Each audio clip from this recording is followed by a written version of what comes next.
Et bonjour à toutes et à tous et bienvenue sur la chaîne Easy Prono pour déjà ce 10e épisode concernant les transferts et le mercato estival version 2017. Aujourd'hui, on part avec de bonnes informations assez crédibles, assez faisables. Et on commence tout de suite avec le Paris Saint-Germain qui aurait activé la piste Ricardo Pereira selon Eurosport. Le joueur niçois, grand artisan de la réussite niçoise, est un joueur qui a été prêté donc 2 ans par Porto. Et donc, il plairait beaucoup à Antero Henrique, donc le nouveau directeur sportif du Paris Saint-Germain. Le latéral droit brésilien dispose d'une clause libératoire de 25 millions d'euros dans son contrat donc avec le club de Porto, qui expire en 2019. Il est attendu le 3 juillet prochain pour la reprise de l'entraînement du club portugais, à moins qu'il ne soit transféré d'ici là au Paris Saint-Germain.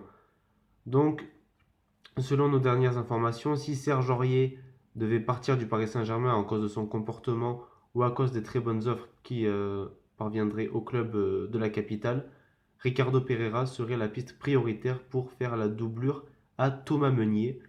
Je pense que c'est une très bonne recrue car il a fait une saison très très de très très haut niveau. Autre information côté Paris Saint-Germain, c'est Pepe, le vainqueur de la Ligue des Champions 2017 avec le Real Madrid. D'après Fabio Capello, donc l'entraîneur italien, Pepe a déjà pris sa décision au micro de Sky Sports. L'entraîneur italien s'est montré très clair en affirmant que Pepe au PSG, oui à 100%, ils l'ont décidé dans un hôtel à Cardiff. Un contrat attendait donc le joueur portugais qui est libre. Donc ça peut être une bonne idée pour Paris vu qu'il sera gratuit et il pourra apporter une grande expérience avec son palmarès hors du commun. Donc je vais vous lire un petit peu son palmarès. Donc une Coupe du Monde des clubs avec le FC Porto en 2004 et 2005. Une Super Coupe d'Europe avec le Real Madrid en 2014, 2015, 2016, 2017. Deux Super Coupes d'Espagne donc lors de la saison 2008, 2009, 2012, 2013. Deux Copa del Rey, deux Ligas portugaises avec le FC Porto. Le fameux Euro 2016. Trois Ligues des Champions en 2014, 2016 et 2017. Deux Coupes du Monde des clubs donc en 2014 et 2016. Et trois Ligas BBVA dont celle de 2017. Malgré ses 34 ans, ça reste un homme très très costaud. On sait un petit peu ses débordements, on sait qu'il a le sang très très chaud. Mais pourquoi pas, ça permettrait de mettre un petit peu de caractère dans cette équipe parisienne qui, il faut le dire, en manque un peu depuis le départ de Monsieur Ibrahimovic. De l'autre côté, côté Olympique de Marseille, c'est Jesus Navas donc, qui était annoncé du côté de l'Olympique de Marseille. Lui qui est également libre. Lui qui a donc terminé son contrat du côté de Manchester City. Il avait été transféré du coup de Séville à City. Ça n'a pas été une grande réussite pour lui, malheureusement, l'international espagnol qui avait quand même pas mal de potentiel et qui a malheureusement un petit peu coulé à Manchester City.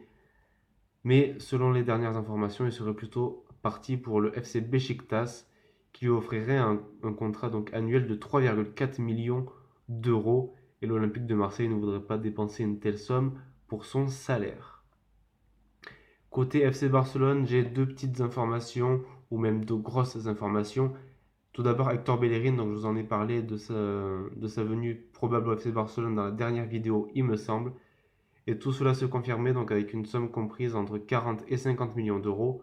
Donc notre avis, donc c'est celui d'Eurosport, c'est tout simplement une partie de l'article. Donc ce feuilleton dure depuis des mois et ce poste est un enjeu important pour le Barça. À force d'insister, cela devrait bien finir par payer. Voilà, si le FC Barcelone veut ce joueur, si le joueur veut aller au Barça, il n'y aura aucun souci. 40 à 50 millions, c'est largement dans les cordes du FC Barcelone. Lui qui est espagnol, ça serait également une bonne chose pour le football espagnol, sachant que Arsenal, comme on le sait, est pas très très bien actuellement et qui serait donc un motif de départ de la part d'Hector Bellerin, la fusée côté droit. Puis la dernière information, je pense qu'elle ne vous a pas échappé, c'est Ousmane Dembélé, transféré l'année dernière de Rennes à Dortmund pour 30 millions d'euros avec bonus.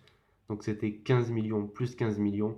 Donc auteur d'une très bonne saison pour sa première en Allemagne avec le Borussia Dortmund, Ousmane Dembélé n'en finit plus d'attirer les convoitises. Il a notamment tapé dans l'œil du FC Barcelone qui l'avait déjà sondé lorsque le joueur évoluait au Stade Rennais. Selon Mundo Deportivo, le club catalan a réactivé la piste menant aux Français pour la saison prochaine.